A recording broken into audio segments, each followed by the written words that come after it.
আমার স্নেহধন্য ছাত্র এবং আমার খুব প্রিয় ছাত্র দেলার হোসেন, আমি তাকে তার অনুভূতি প্রকাশ করার জন্য আমন্ত্রণ জানাচ্ছি।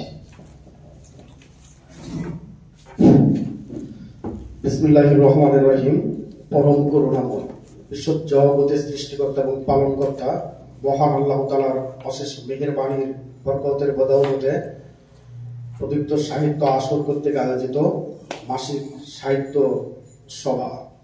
আজকের এই সভায় সভাপতিত্ব করছেন সর্বজন স্বীকৃত শ্রদ্ধেয় পানিয়াল আদর্শ ডিগ্রি কলেজের বাংলা বিভাগের সহকারী অধ্যাপক শ্রদ্ধাভাজন শিক্ষাগুরু জনাব মোহাম্মদ আমজাদ হোসেন এবং আপনারা যারা আজকে এই আয়োজনে আমন্ত্রিত হয়ে এসেছেন, সকলের প্রতি রইল আমার সালাম।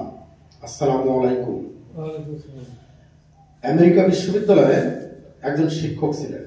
তিনি যখন ক্লাস নিতেন, তিনার ক্লাসে 6 থেকে 8 জন ছেলে মেয়ে উপস্থিত থাকতেন। তখন আর সহকর্মী একদিন বললেন যে, স্যার, আপনি যখন ক্লাস নেন তখন আপনার ক্লাসে ছেলে মেয়েরা উপস্থিত থাকে না কেন? তিনি বললেন, আমার ক্লাসে যদি 6 থেকে 8 জন ছেলে মেয়ে উপস্থিত থাকে, তার মধ্যে 4 জন ছেলে মেয়ে নোবেল পুরস্কার পান।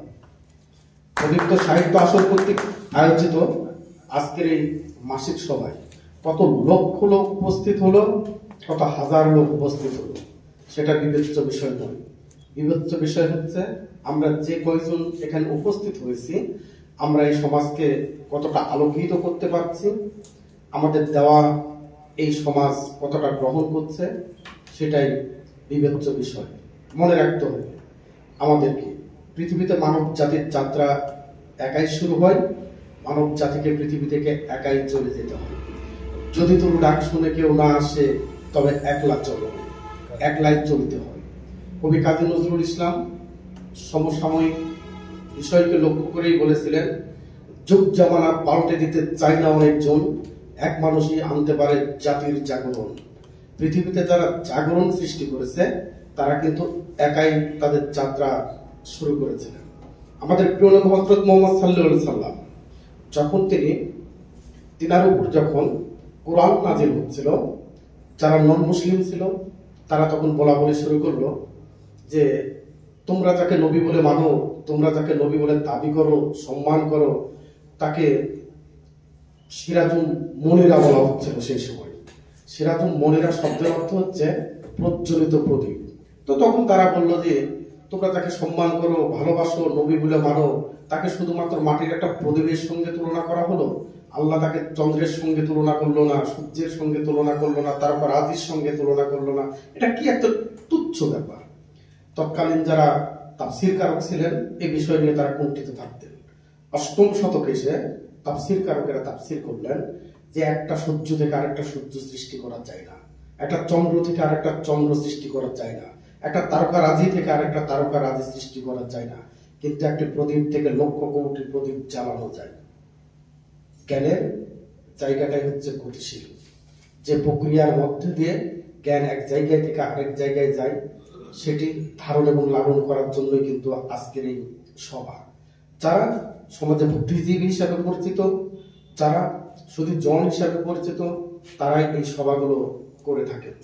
যারা জাতির বিবেক, যারা জাতিকে নানান ক্লান্তিময় সমস্যা এবং ক্লান্তিময় অবস্থা থেকে উত্তরণ করেছেন, তাদের দ্বারাই এই সভাগুলো অনুষ্ঠিত হয়ে থাকে। বই মানুষের হৃদয়ের কথা বলে। যারা বই পড়েন তারা শ্রেষ্ঠ আত্মার সাথে থাকে, যারা বই লেখেন তারা শ্রেষ্ঠ আত্মার সান্নিধ্যে থাকেন, যারা এর সাথে ঘোরাফেরা করেন তারা শ্রেষ্ঠ আত্মার সাথে যোগাযোগ রাখেন। আমরা যারা এখানে রয়েছি, এখানে কিন্তু আমাদের অধিকাংশ একে অপরের সাথে রক্তের সম্পর্ক নেই। আমাদের এই প্রদীপ্ত সাহিত্য আসরের মাধ্যমে আমাদের আত্মার সম্পর্ক গড়ে উঠেছে। সেই সম্পর্কের বলে বলিয়ান হয়ে আমরা সবাই এখানে আত্মীয়।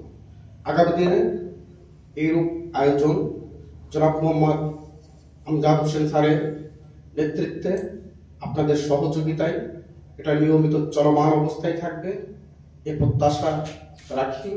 এবং যারা আজকে এই আয়োজনে অংশগ্রহণ করেছেন, আপনাদের উত্তর মঙ্গল কামনা করছি এবং যারা এই আয়োজনের প্রতি এই আয়োজনটি করার জন্য মেধা বিনিয়োগ করেছেন, অক্লান্ত পরিশ্রম করেছেন, আপনাদের দীর্ঘায়ু এবং সুস্বাস্থ্য কামনা করছি।